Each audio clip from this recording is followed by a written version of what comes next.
Hello বন্ধুরা, মাছটা কেমন লোভনীয় লাগছে না বলুন? এগুলো হচ্ছে কই মাছ। একটা বাটা মাছ দিয়েছে, কারণ মাছ এক পিস কম আছে, তাই।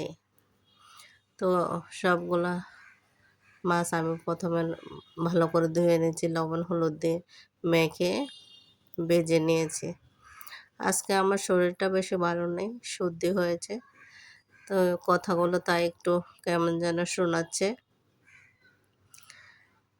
সর্দি হলেও ঘরে যখন কেউ থাকে না, অসুস্থ হলেও রান্না তো করতেই হবে বলেন।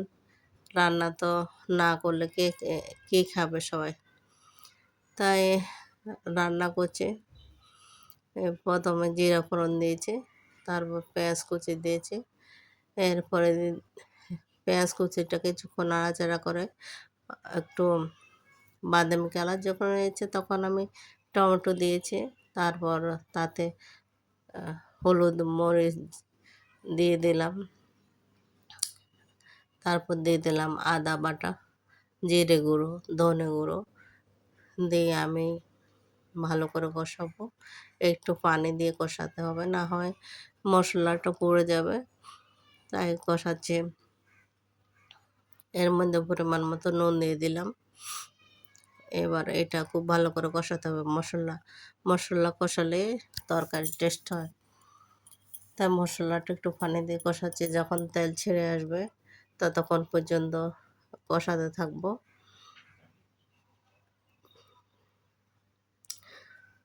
সবাই তো আপনারা রান্না করতে জানেন, কারণ রান্না ছাড়া তো খাবে কি? এক একজনের এক এক রকম স্টাইলে রান্না করেন।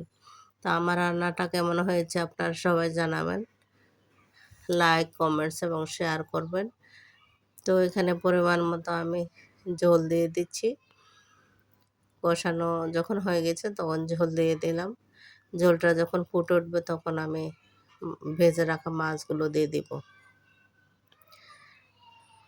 সবগুলো মাছ দিয়ে দেব এখানে, দিয়ে ঝোলের মধ্যে একটু ডুবিয়ে দেব, তারপর ঢেকে রাখবো। দেখেন সবগুলো দিয়ে দিলাম। তো এবারে একটু খন্তি দিয়ে মাছগুলো একটু ডুবিয়ে দেওয়ার চেষ্টা করব। বেশি ঝোল রাখবো না, অল্প অল্প ঝোল রাখবো।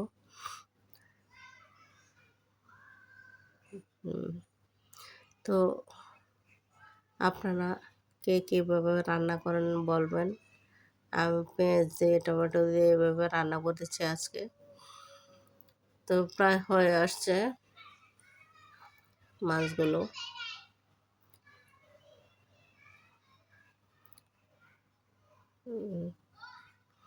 দেখেন কেমন হলো, আপনারা অবশ্যই জানাবেন। মাছগুলো যখন হয়ে গেছে তখন আমি 2 ভাগ করে নিয়েছি, রাত্রে একটা, দুপুরের একটা।